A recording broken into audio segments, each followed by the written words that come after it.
Hello, today I'm going to show you how you can replace the rear wheel bearing on the Rover 75 and MG This will cover every 4 and 6 cylinder engine version, not the V8, because that has a rear wheel drive, and because of that the setup is different, yes. But as you will see in the start of this video, the reason why the bearing has failed on this car is because uh, someone someone has been there before and forgot to put back on the grease cap, and that's very important to remember on this car. So as you will see from the start, it isn't a grease cap there. So yeah, now that you know that, let's get started.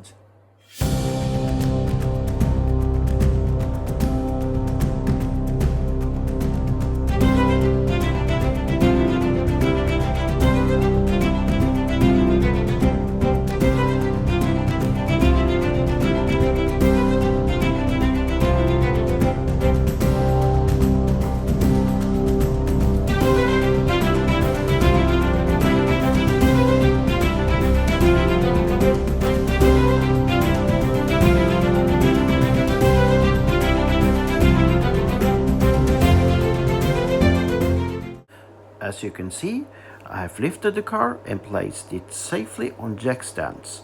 Now, the first thing we do is remove the brake assembly. First, remove the grease cap from the slide pins.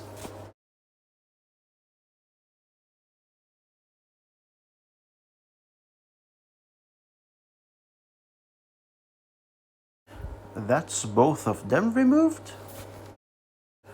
And to remove the slide pins, you will need a 7mm hex socket.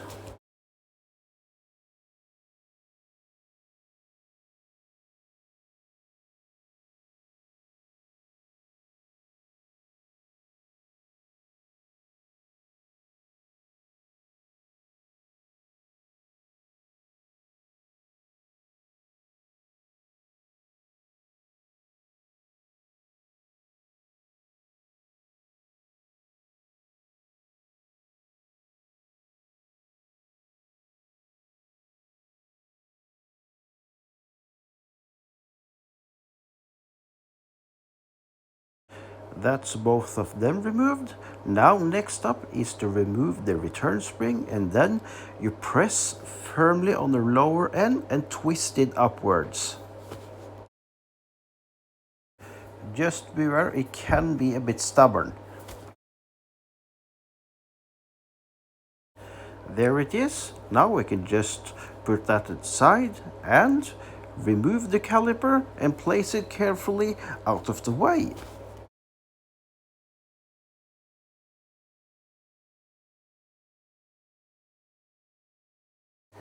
And now we need a 13mm socket to remove the bolts for the caliper bracket.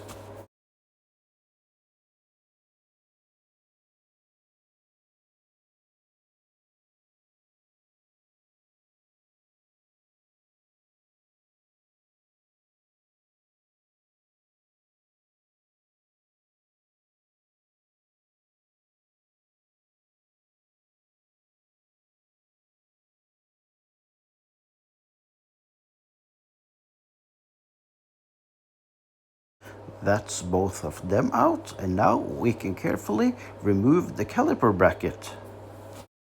Next is to remove the brake disc fastening screw, and you will need the T50 Torx for that.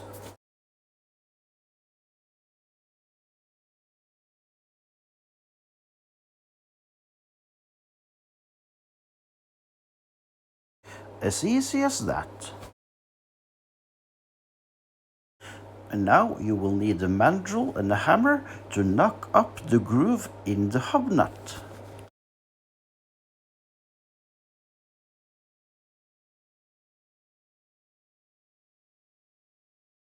Just like that. And now I will gently remove the brake disc and place that safely to the side. Next is to remove the hub nut, and you will need a 32mm socket for that. Now I will start with a breaker bar to break it loose and then continue with a power nut driver.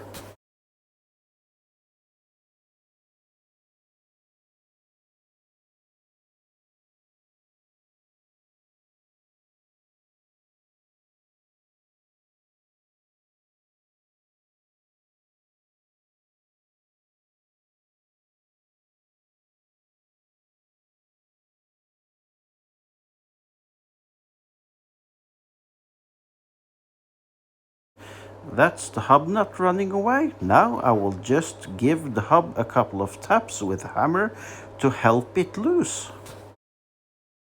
Then it just slides off, but remember you need to keep the washer that sits behind the nut because you need to use that on the new bearing. Now I just clean the axle pin with a little bit of brake cleaner and paper towel before I apply a thin layer of grease before putting on a new hub or bearing assembly. Now it's time to unbox the new bearing, and here is the part number if you're interested in just the bearing I have bought for this car.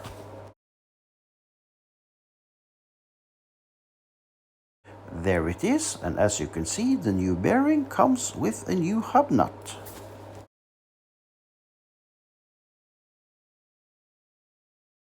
Now just remove the plastic and the plastic cover on the back side of the bearing, and there you can locate a black or dark ring, and that's where the ABS sensor gets the signal from.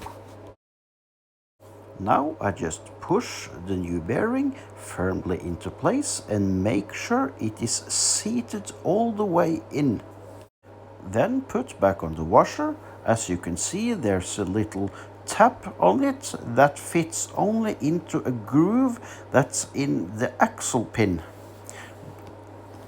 Then enter the hub nut. I will just quickly spin it in with my electric nut driver, just carefully with one push on the button, because here we need to use a torque wrench set to 205 Newton meters.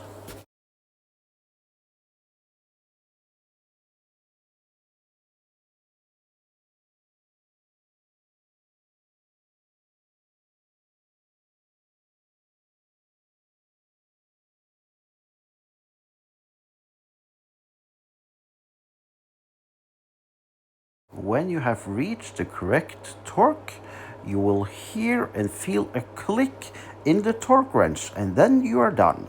Then I make a little groove in the hub nut with a chisel and hammer just where the little cut is in the axle pin. This prevents the nut from working itself loose. Then I just apply a thin layer of grease around the center of the hub and just around the edge on the hub so the brake disc doesn't seize. Now I put the brake disc gently back in place. Make sure to locate the hole for the fastening screw to the brake disc and where the threads for that screw is on the new hub. Now I enter the fastening screw for the brake disc and use my electric nut driver. Only one gentle quick push on the button because this screw is not supposed to be tight at all. Then it's back on again with the caliper bracket.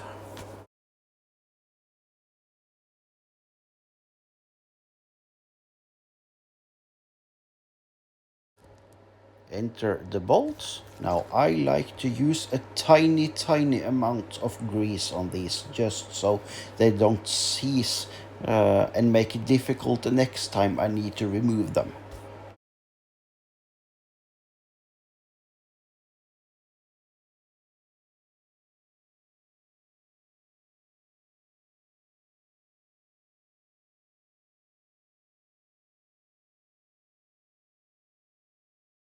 I don't have any torque specifications for these bolts because it's hopeless to get in there with anything like a torque wrench or anything like that. So I just tightened them up fairly snug.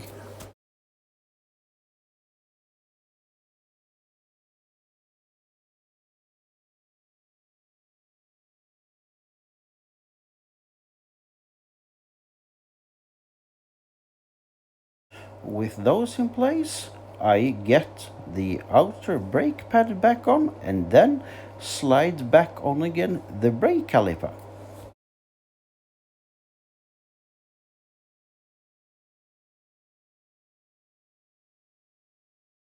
Now it's time to get the slide pins back in. Always make sure they are properly clean and have a thin layer of grease on them before you put them back in.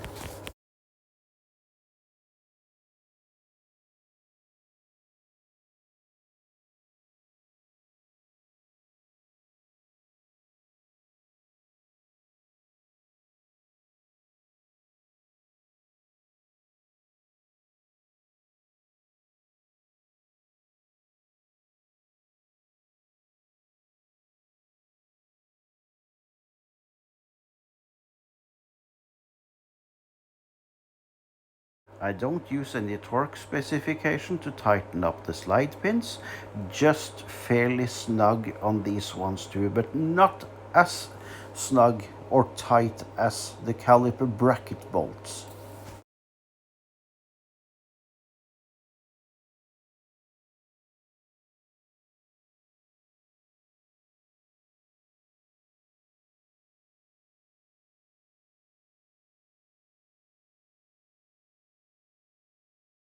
When they are tightened up, remember to put back on again the dust caps.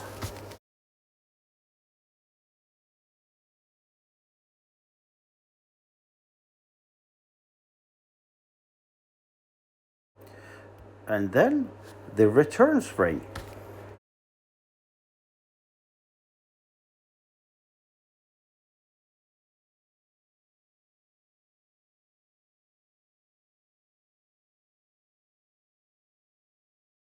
There, that's back on again and it sits correctly all the way.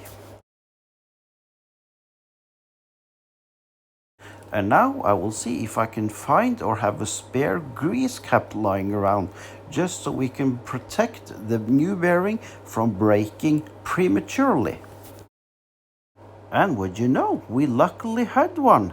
So we have tapped that carefully in place in circular motion. And with that done, you now know how to replace a wheel bearing on Rover 75 and MGZT. Thank you so much for watching. I hope the video was helpful. Goodbye.